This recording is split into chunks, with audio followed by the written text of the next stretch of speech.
Today's episode is brought to you by the Nuance Dragon Ambient Experience, or DAX for short. This is AI-powered ambient technology that helps physicians be more efficient and reduce clinical documentation burden. I think we'd all appreciate a little bit of reduction in burden. Yeah. Right?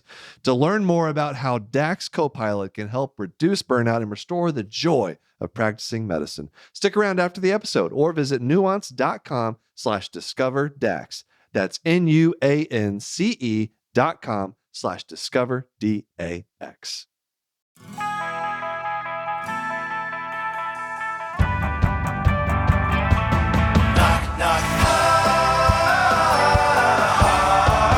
Knock, knock. Hi. Hello, everybody. Welcome to Knock, Knock. With me, your host, Dr. Glockenflecken. Another episode of eyeball stuff that we get to all learn about together. Well, I already kind of know about it, but you get to learn about it, and I get to teach you. And I know you've probably had burning eyeball questions. The answer is blepharitis. That's usually what burning represents when patients come in with that symptom. It's usually blepharitis, dry eye, maybe a little allergy. Maybe some infectious diseases, but typically not. That's more like goopiness. And anyway, I don't want to get off the rails too early with this episode. Thank you for joining me. It's been a long day. I'm feeling a little punchy. This one might be a little bit just scatterbrained. I hope that's okay. I say things like that looking at the camera as if you can respond to me. But I'm a little tired. It's been a busy few days getting ready for our first live show. We've talked about this on the other podcast. It's if you're a subscriber to our newsletter, you've heard about it. We have a 10-show live tour that we're going around the country with. And I just want to say, like, I've done a lot of things in my life so far. I'm almost 39 years old. And I've done a lot of really cool things. And I've, on the medicine side of things, on the social media side of things with Glockenflecken, I've gotten to do a lot. But this show that we've put together, it's like something I feel most proud of. Because Kristen and I, we did it together. We put it together. We both bring something different to the show because it's based on our life together. And I bring a lot of jokes. That's how I process things and how I can't talk without trying to be funny. And she brings a lot of kind of the more human side, some of the more serious things that have happened to us, some of the things she's been through. She's very poetic in her writing and performing. And so it would come at it from different places. And I'm just so proud of it. That's all I want to say. Like, hopefully you can come if you're close to where glockenflecken.com. You can find the dates on our website. But really, the reason I'm bringing this up is just to say that I'm proud of it. I'm really, really proud of it. We did this thing that's really hard. We had to get theaters that would let us come in and put the show on, and most of it's the improv theaters. And we've done a couple of shows at an improv at the California improv theaters, like test shows, just to kind of play around with things, get it sorted out. And they were a little taken aback by it because it's different, because it's not just like a stand-up comedy show. It's like a multimedia, and there's some serious parts to it. It's not all funny. It's like a dramedy thing. In fact, at the end of one of the shows, the sound engineer person came up to us afterwards and is like, "Man, that was really good. It was different, surprisingly uplifting." And I was like, "What do you mean surprisingly?" He's like, "Well, like most of the comedians that come in are so depressing and have such a nihilistic, kind of pessimistic, whatever you want to call it, outlook on life, and that comes through in the comedy. They're funny, but it is a bit of a downer at times." And so he's just contrasting that with what we were bringing to the show, and I loved it. I loved that feedback. It was like, because That's what we're going for. Yeah, some parts are kind of sad. Whenever Kristen's talking about her reaction to my cardiac arrest, when we hear the 911 call during the show, when she's talking about her experience, it's always hard for me to hear that because, like, I put her through that. That's hard to hear about. But it's also, there's a limit to the sadness because, well, I'm still here. I have to remind the audience of that fact. Don't worry, I survived, everybody. And so there's some sadness to it, but in the end, it is uplifting, and it's fun and it's funny, and I talk about my testicles a lot. I don't know. I'm just really proud of it, and more so than a lot of things I've done in life. So anyway, it kicks off this weekend. So by the time you hear this, we will have just done our first show in Raleigh. Sold out. We sold out the Raleigh Improv, and we've got some just really fun things. I got to get my costumes together and get ready. I've been working hard on the script. It's like 40 pages long. It's got all kinds of stuff in it. It's got videos I'm playing some of my favorite videos. Some new videos. It's going to be fun. It's going to be a lot of fun. There's a hurricane though. That's the other thing. There's a hurricane. I forgot Bobby. I don't know. Debbie, I think it is. Is it Debbie? I think it's Debbie. Again, I'm asking you like you're going to respond and confirm. Yes, Dr. Glockenfleck, and it is Debbie. I think it's going to be gone, though, by the time we get there. So hopefully we don't have to contend with flooding and we actually get to the show to be able to give the show. One of my childhood friends, one of my friends from high school, who lives in North Carolina, is coming. I'm excited about that. It's great. It's great. All right. So, what should we talk about today? You know what? Today's episode is coming from the comments and a couple of my latest Knock Knock Eyes. So in case you're wondering where I get my ideas, sometimes I pull them from this book I have it's called Review of Ophthalmology. It's what I studied like every day in residency, what I studied for boards with.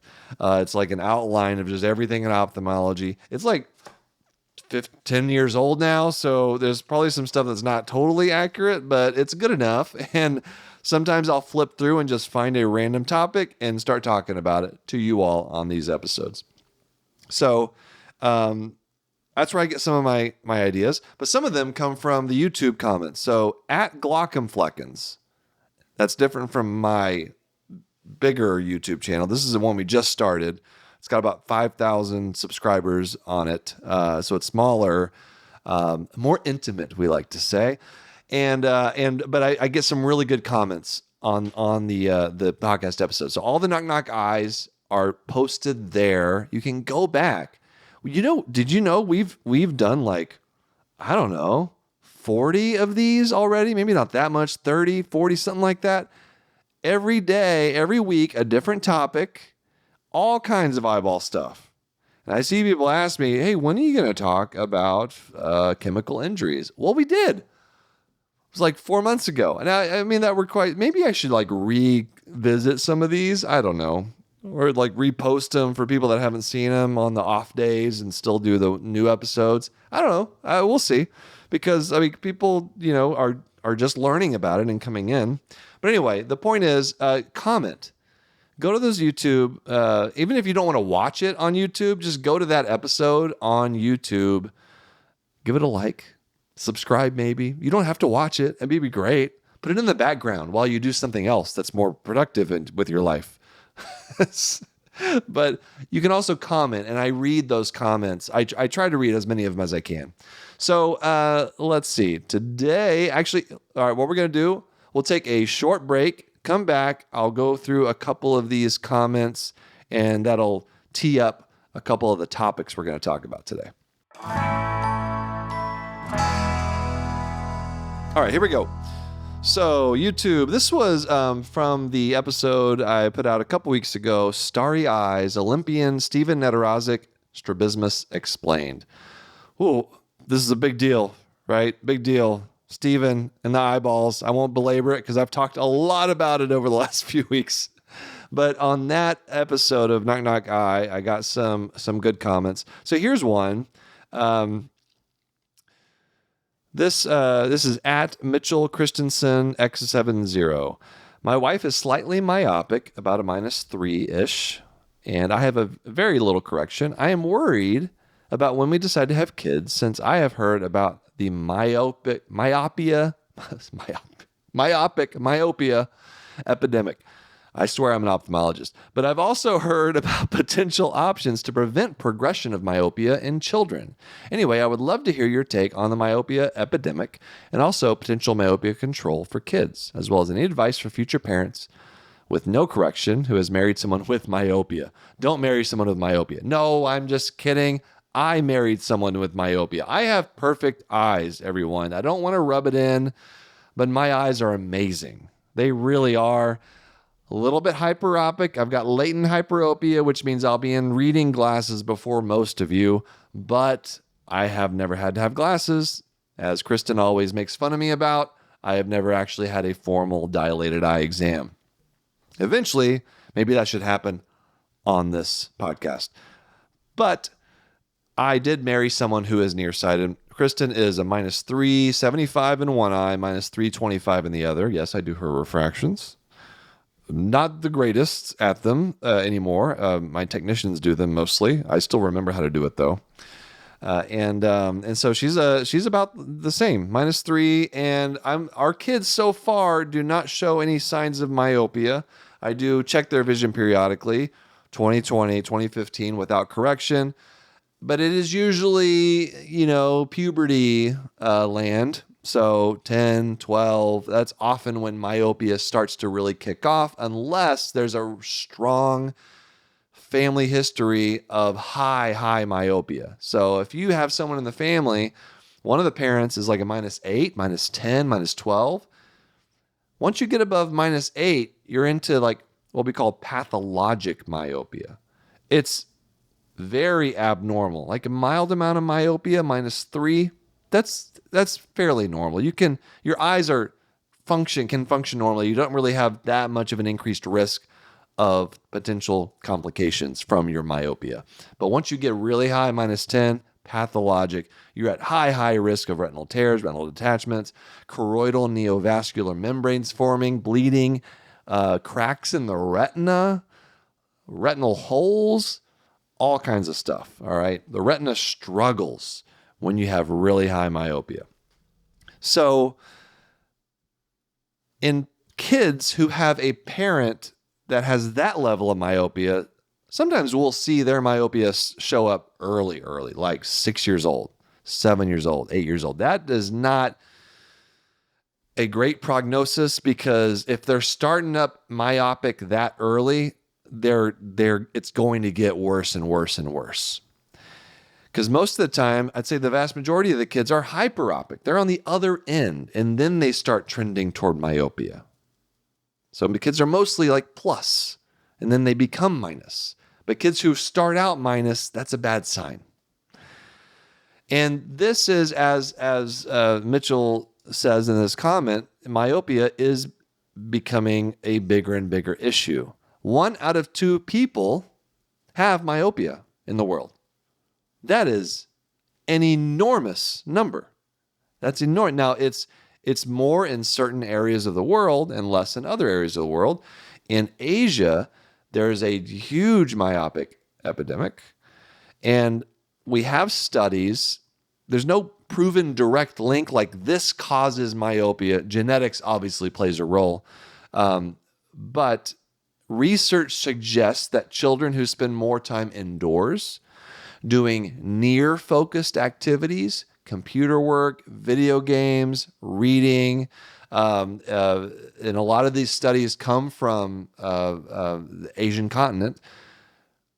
Those studies suggest that there is an association with worsening myopia in those tasks, and kids who spend enormous amounts of time doing those tasks.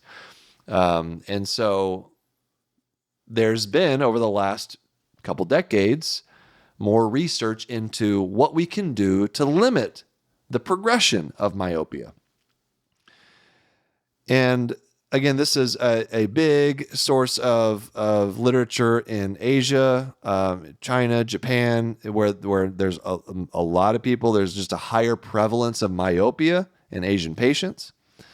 And so I'm going to talk about a few things that that can be tried to try to limit the progression of myopia. Now, very important that we can't reverse myopia, because becoming nearsighted means that when you're nearsighted, your eye is just larger than average.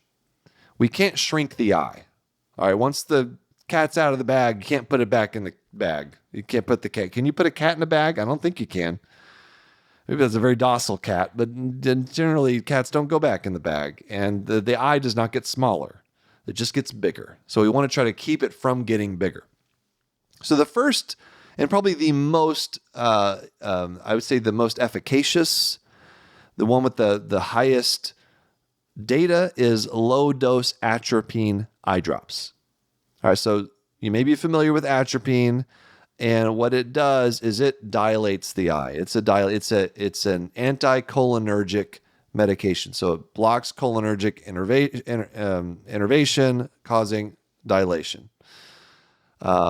Whenever we dilate you in the clinic, we give you 2 drops. We give you a sympathomimetic fight or flight drop to help dilate, but that's not enough. That doesn't give you enough dilation. We also give you a anticholinergic. So we stimulate the sympathetics, we block the parasympathetics. It's like I'm trying not to say this incorrectly.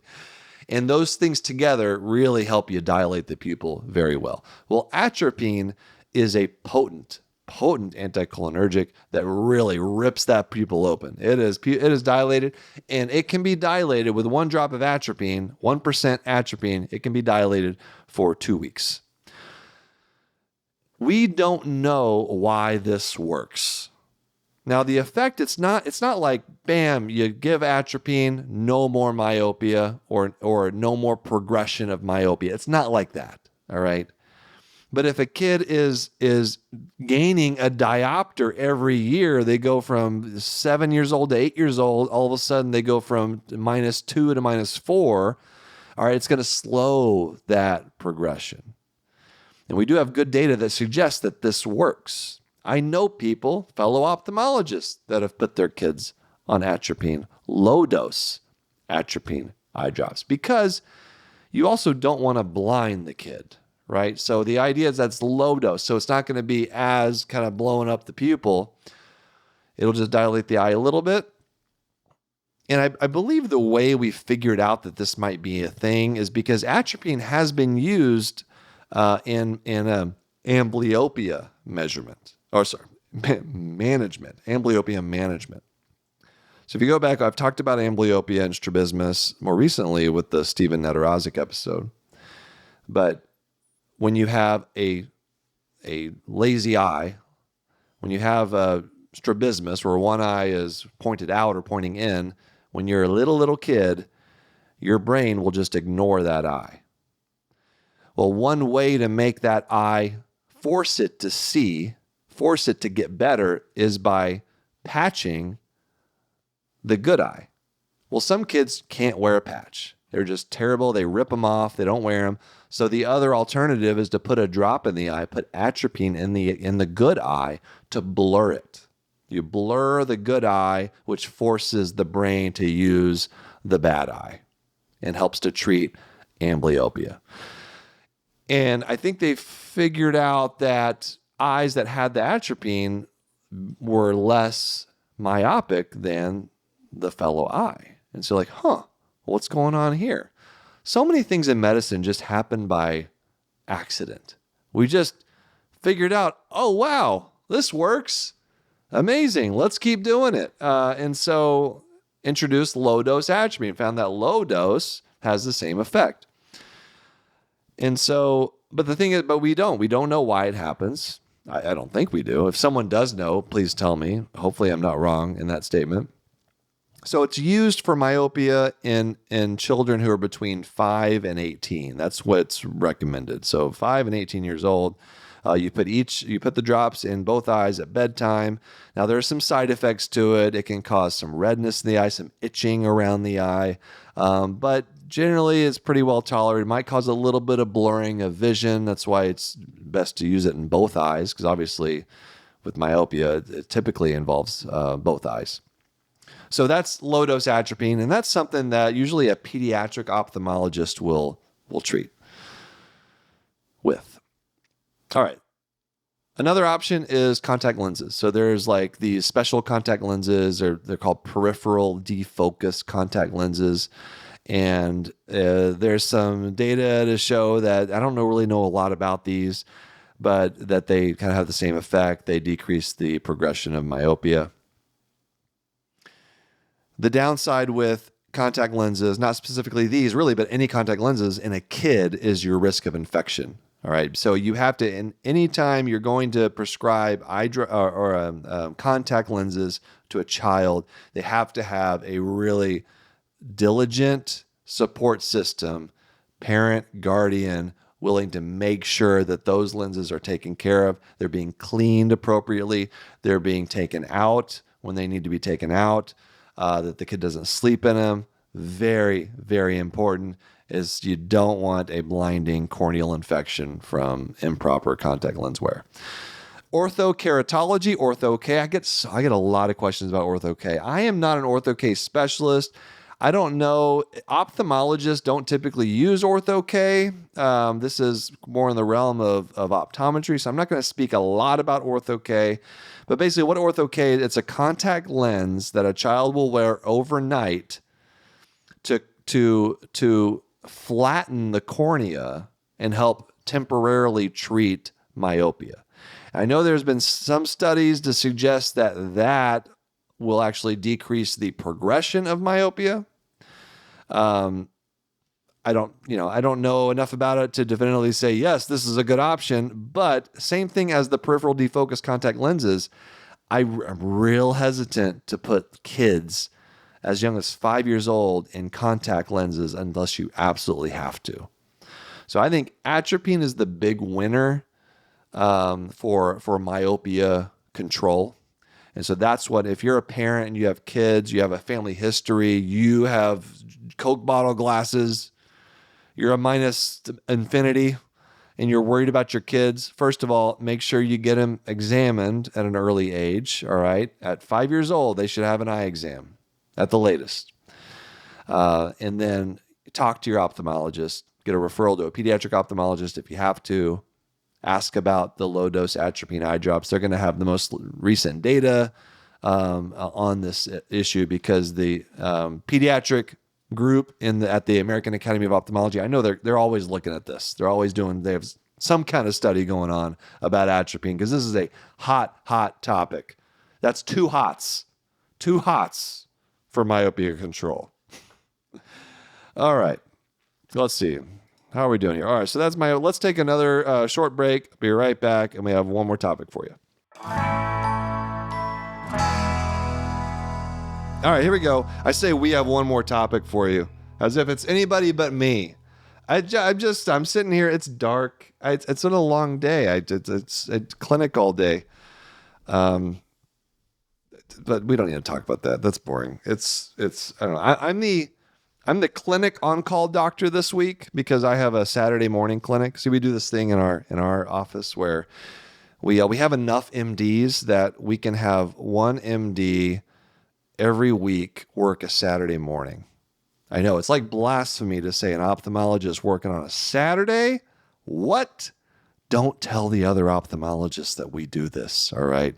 We'll lose some street cred in the world of eye care. But it's true. So this is my week. So on Saturday morning, I'm going to have a morning clinic, and then I rush off at noon to the airport to go to Raleigh to do a live show Sunday afternoon. So it's crazy. All right.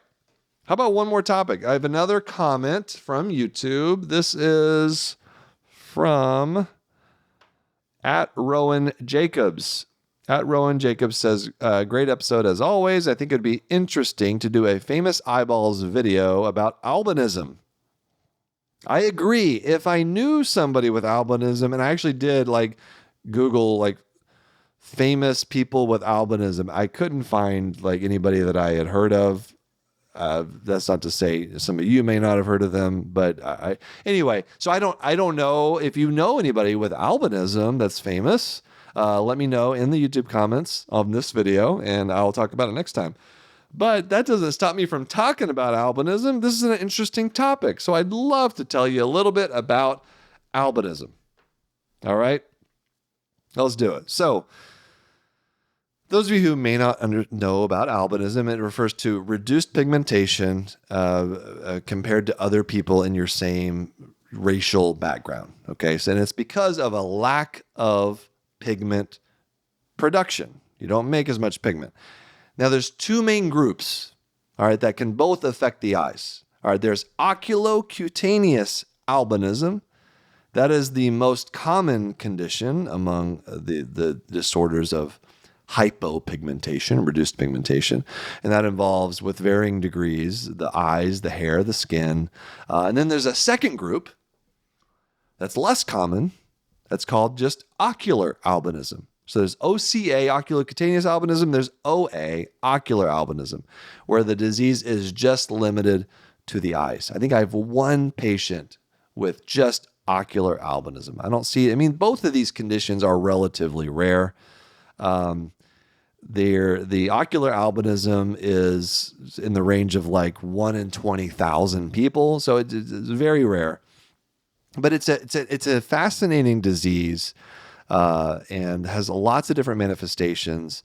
And so I'll just go through some of this stuff. I'll just tell you everything I know about ocular albinism. So let's talk about the clinical picture. What does an eye with albinism look like? So if you've seen someone with albinism, you can tell their eyes don't quite look like the average eye. And that's because you get a lot of reflection from their retina. So when you have, the cameras that I feel like cameras are good now that you don't get red eye anymore, but the red eye from taking a picture at night. Well, that's kind of what you're getting, except it's not just through the pupil that you see that redness. It's through the entire iris. So the iris in albinism has little to no pigment to screen out the stray light coming into the eye. And so you can see this when you look at the eye with a microscope. It's really quite beautiful. You see all this light kind of scattering, coming through the iris, as well as through the pupil, but through the iris. Those are called transillumination defects.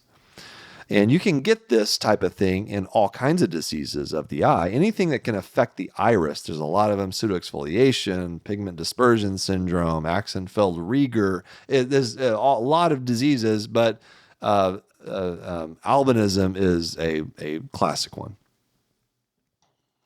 So the iris can even be translucent. It can be, there's varying degrees of it, but you'd get typically a lot of light that comes in. And that can leave patients quite light sensitive. And so they don't like having an exam. You got to kind of try to turn down the light as much as possible. And I do feel bad about giving an exam to someone with a lot of iris defects, because that's the point of the iris, you guys. You want the iris to block light. That's the goal here. That's why you have a pupil, and that's why it constricts. The iris contracts. There's muscles in there that make it go open if there's no light, and make it go pinpoint if there's a lot of light. You want to be able to modulate the light coming in your eye. Another clinical manifestation is what we call pendular nystagmus. So nystagmus refers to this like rhythmic, involuntary movement of the eye. Just kind of goes back and forth real fast.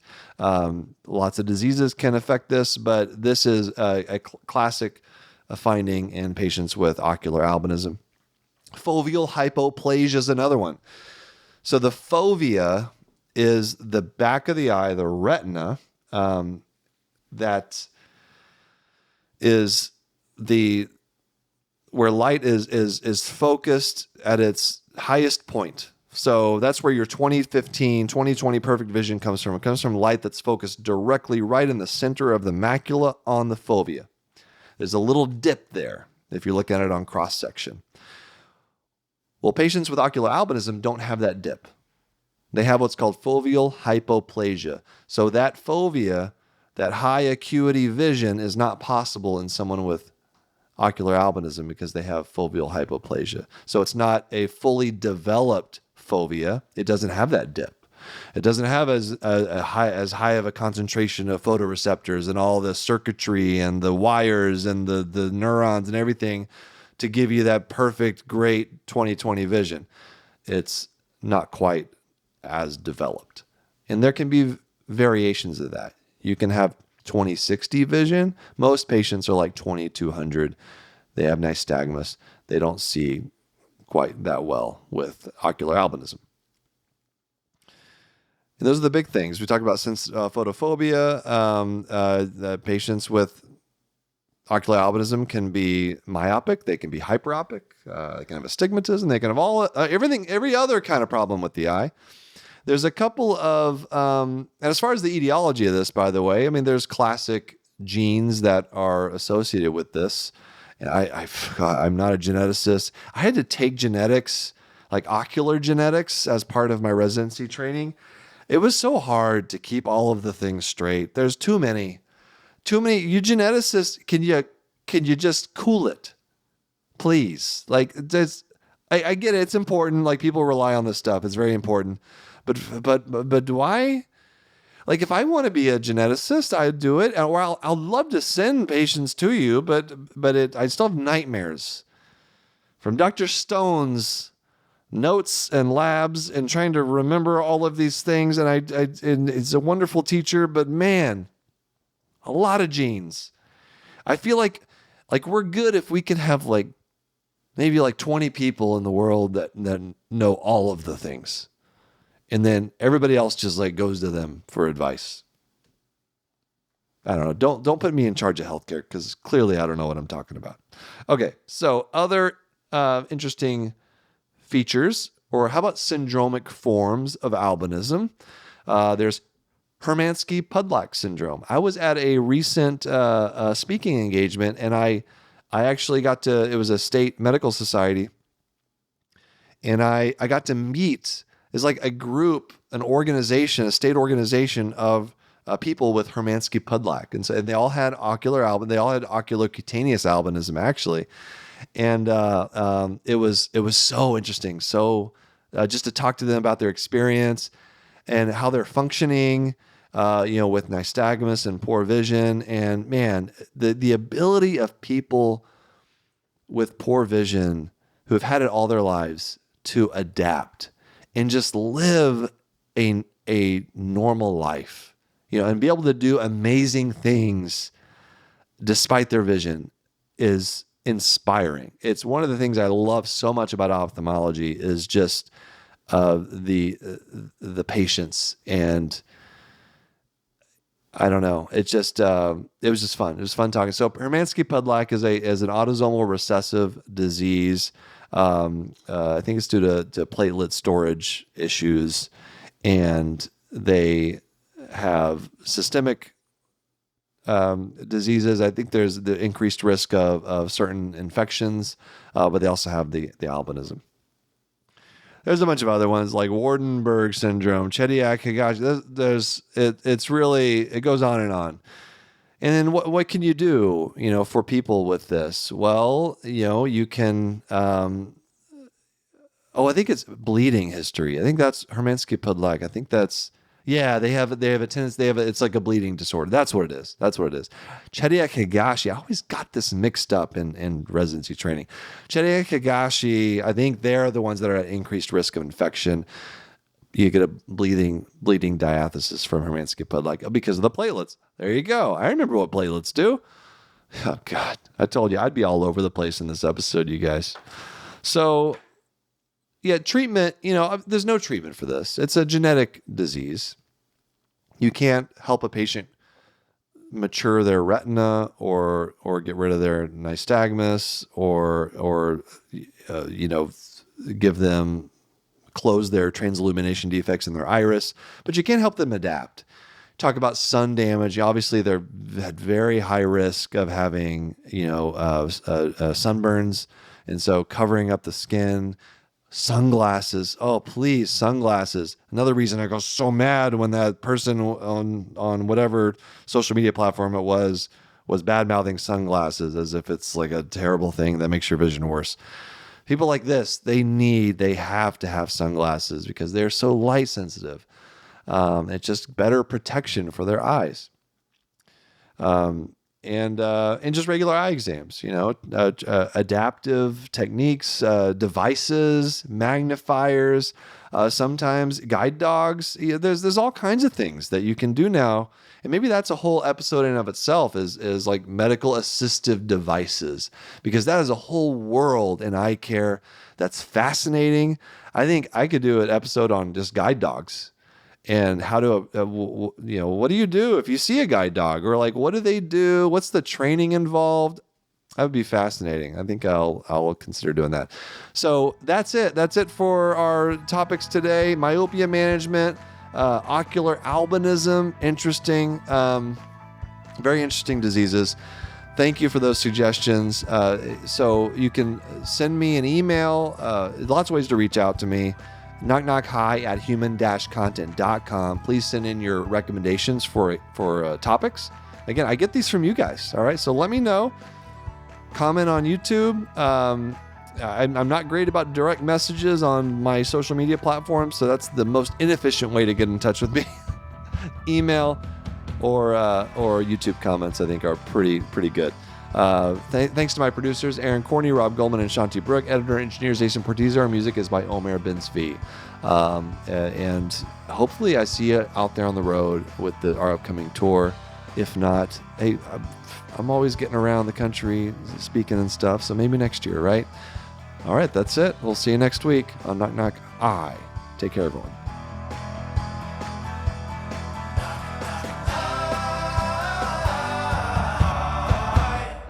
Goodbye.